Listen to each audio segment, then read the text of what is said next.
مولا فرماتے ہیں کہ پردیس اگر انسان تنہائی میں آ جائے نا، امیر المومنین فرماتے ہیں، اور پردیس بھی ہو اور دولت بھی ختم ہو جائے تو پھر پردیس انسان کو کھانے کے لیے آتا ہے.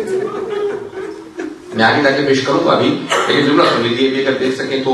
جب جناب مسلم کو انہوں نے ہاتھ پاؤں باندھ کے لے کے گئے نا عبید اللہ بن زیاد کے پاس، تو کہا کہ کوئی آخری وصیت ہے، ہم آپ کو مار دیں گے. کہا ایک وصیت ہے. کہا کیا وصیت ہے؟ کہا یہ میری زرع بیچ دینا اور کچھ سامان تھا، کہا اس کو بیچ دینا. کہا میں نے کچھ لوگوں سے ادھار لیا تھا کوفے میں، میرے اس ادھار کو لوٹا دینا. اللہ اکبر، مولا کتنے غریب ہیں کہ وہاں پہ کہتے ہیں کہ میری زرع بیچنے کے بعد یا انگوٹھی بیچنے کے بعد میرا ادھار اتار دینا. کہا کہ کیوں آپ نے قرضہ لیا تھا؟ کہا قرضہ اس لیے لیا تھا کہ میں جب اکیلا رہ گیا تھا تو کھانے پینے کے لیے بھی کوئی مجھ سے ملتا نہیں تھا. ایسا نہ ہو کہ مسلم کچھ ادھار مانگے. اللہ اکبر. جب آئے تھے تو 2 بیٹوں کو ساتھ لے کے آئے تھے. آپ اولاد والے ہیں، میں ایک سوال کروں آپ سے، اگر کسی کے بچے چھوٹے ہوں اور آنکھوں سے دور ہو جائیں تو کیا کیفیت ہوتی ہے انسان کی؟ میں ایک سوال کروں گا آپ سے. میں بھی مسائل بہت پڑھنے والا ہوں، مجھے معاف کیجیے گا، میں سب مسائل پڑھنے کا عادی ہوں. آج میں پوری کوشش کر رہا تھا فضائل پڑھوں، لیکن میرا پورا ذہن مسائل کی طرف ہے. 3 ایسی ہستیاں ہیں جنہوں نے جناب سید الشہداء پہ اپنی پوری نسل قربان کر دی. 3 ہستیاں. پہلی ہے جناب زینب کبریٰ، بی بی نے اپنے دونوں بیٹے امام حسین پہ قربان کر دیے. دوسرے جناب مسلم، 4 بیٹے تھے، 2 کربلا میں شہید ہوئے ہیں، 2 کوفہ میں شہید ہوئے ہیں. آپ سوچ رہے ہوں گے تیسری ہستی کون ہے؟ پیش کروں تیسری ہستی کون ہے؟ تیسری جناب رباب. مولا کا ایک بیٹا ہے، ایک بیٹی ہے، اپنے بیٹے کو امام حسین پہ قربان کر دیا.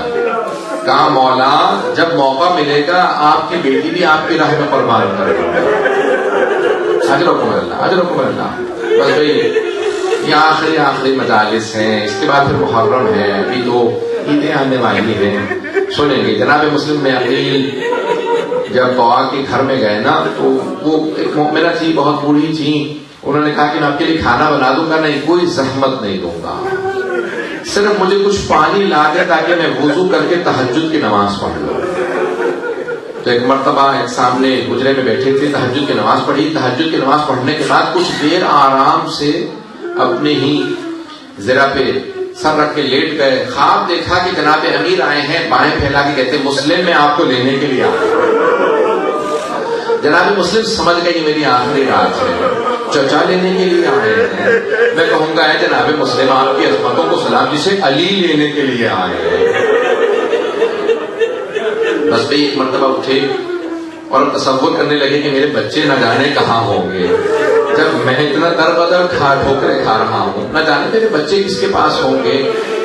بس بھائی رات کو ایک مرتبہ توحا کا بیٹا آیا، کہا کہ ماں کہا بیٹا کیا بات ہے کہ دیر سے کیوں آئے ہوگا؟ مسلم نے عقیل نہ جانے کہاں چلے گئے ہیں، سارے لوگ ان کو تلاش کر رہے ہیں. اور عبید اللہ بن زیاد نے انعام رکھا کہ بیٹا خوف خدا کر، وہ علی کا داماد ہے، وہ علی کا بھتیجا ہے. کہا نہیں اماں مجھے عبید اللہ بن زیاد کا انعام چاہیے. کہ نہیں بیٹا. ایک مرتبہ وہ بار بار دیکھنے لگا کہ ماں جاتی ہے، کیا بات ہے کہ کیوں بار بار کہیں پہ کچھ پانی دیتی ہے، کچھ کھانے کے لیے رکھ دیتی ہے. اٹھا آ کے دیکھا، فوراً گھر سے باہر بھاگا. کہا جا کے میں مخبری کر دوں. ایک مرتبہ عبید اللہ بن زیاد نے 300 افراد کی ایک بٹالین کو بھیجا، فوج کو بھیجا، کہا جاؤ جا کے مسلم کو گرفتار کر لو. جناب مسلم نے آواز سنی، صبح کا وقت تھا، فوراً گھر سے باہر آ گئے. اس مومنہ نے کہا کہ باہر مت جائیے، بہت زیادہ لوگ ہیں. کہا تم نے مجھ پہ احسان کیا تھا، گھر میں پناہ دی، میں نہیں چاہتا جس نے مجھے پناہ دی اسی کے گھر میں میری وجہ سے حملہ ہو. مولا آپ کی عظمتوں کو سلام. ارے نہ جانے یہ کیسے لوگ ہیں، گھر بلا کے بھی حملہ کر دیتے ہیں.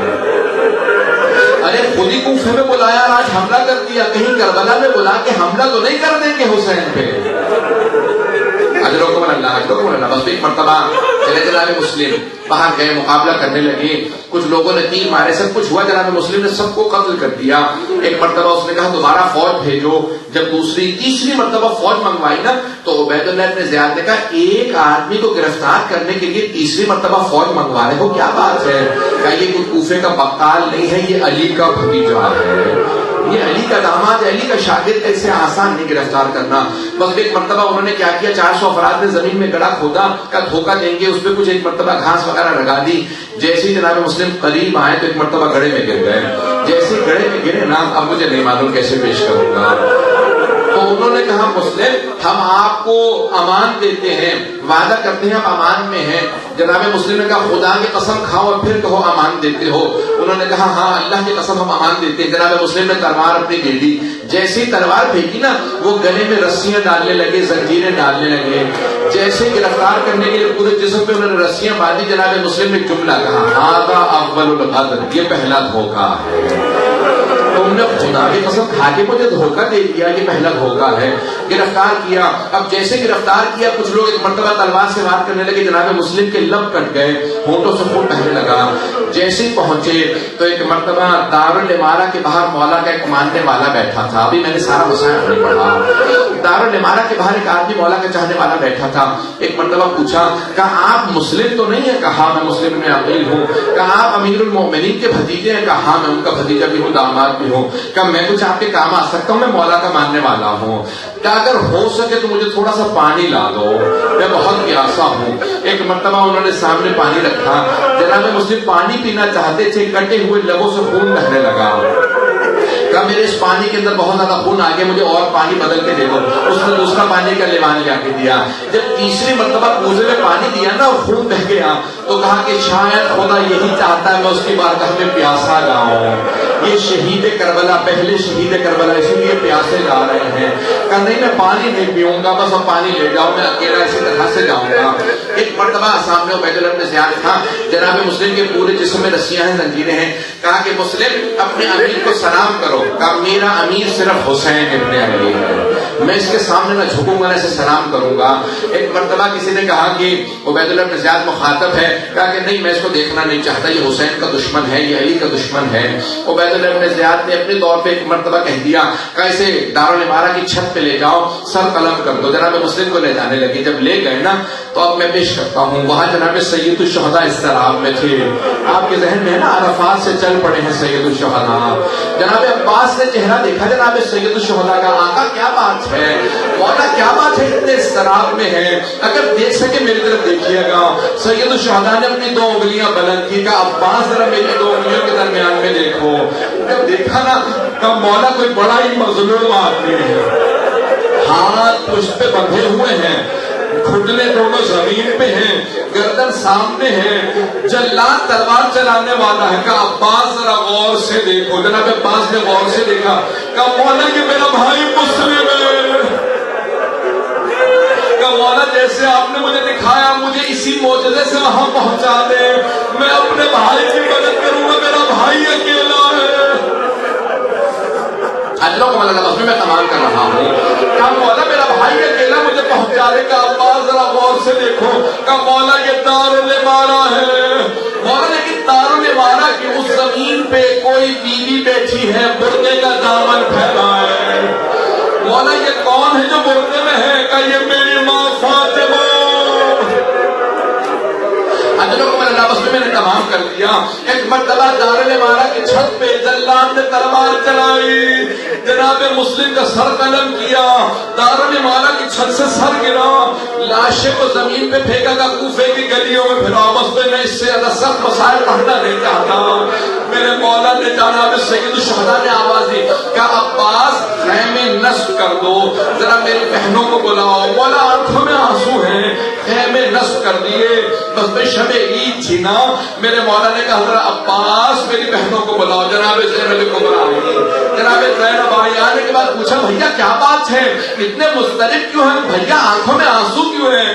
مولا نے ایک مرتبہ جواب دیا. کہا زینب کوفے سے بہت بری خبر آئی ہے. جناب زینب سمجھ گئی ارے مسلم ہمارا بھائی وہاں پہ تھا. کہا کہ بھیا کیا بات ہے, کہ ذرا کچھ دیر کے لیے رقیہ کو بلا لاؤ. ایک مرتبہ جناب زینب اس خیمے میں گئی جہاں جناب رقیہ تھی. کا رقیہ بھیا نے بلایا ہے, امام حسین نے بلایا. جناب رقیہ نے فوراً اپنی بیٹی کو بلایا. کچھ نے حمیدہ نام بتایا ہے لیکن اکثر جگہوں پہ عاتقہ نام ہے. کہا کہ عاتقہ ماموں نے بلایا, فوراً میرے ساتھ چلو. بیٹی کا ہاتھ تھاما جناب رقیہ نے اور فوراً سید الشہداء کی بارگاہ میں آ گئی. کہ بھیا آپ نے بلایا تھا. جناب سید الشہداء مسند سے کھڑے ہو گئے, آنکھوں میں آنسو ہیں, آگے بڑھے, بڑی شفقت سے اپنا ہاتھ جناب عاتقہ کے سر پہ رکھا. ہاشمی بچی کی سمجھ گئی. کہ مامو جان کیا بات ہے, میرے بابا خیریت سے, کیا میرے بابا خیریت سے؟ جناب سید الشہداء نے کہا کہ میری بچی اپنے آپ کو یتیم نہ سمجھنا, ابھی مامو زندہ ہے, اپنے آپ کو یتیم نہ سمجھنا. فوراً اشارہ کیا, زینب شب عید ہے, ذرا میری صندوقچی لا دو. جناب زینب صندوقچی لے کے آئی. مولا نے 2 بالیاں نکالی, اپنے ہاتھوں سے جناب عاتقہ کے کانوں میں بالیاں پہنائی. بس بالیاں پہنائی. راوی کہتا ہے کہ 3.5 برس کی بچی دروازے پہ کھڑی دیکھ رہی تھی, در خیمہ پہ کھڑی دیکھ رہی تھی. اگر کوئی بچی یتیم ہو جائے اس کے سر پہ شفقت کا ہاتھ رکھا جاتا ہے, اس کے کانوں میں نئی بالیاں پہنائی جاتی ہیں. لیکن بچی کو نہیں پتا تھا کہ حسین کا کردار ہے. شام غریبہ میں وہی بچی اقتدار میں تھی. میرے سر پہ کوئی شفقت کا ہاتھ رکھے گا, مجھے کوئی کانوں میں بالیاں پہنائے گا. اتنے میں شبر آیا, اس نے سر پہ ہاتھ رکھا, ایسا ہاتھ رکھا بیوی کا بالوں کو چھڑانا مشکل ہو گیا. جب اس نے کانوں سے بالیاں اتاری, بیوی کے خون بہنے لگا. قرآن کا رقیہ کا چچا ابا,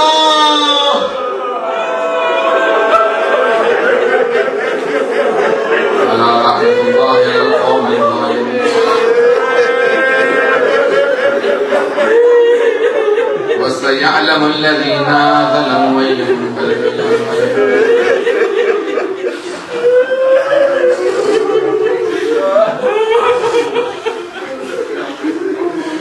اس سے پہلے کہ میں ماتم کے لیے کہوں 2 جملے سن لیجیے. واسطہ دوں گا, دعا کراؤں گا.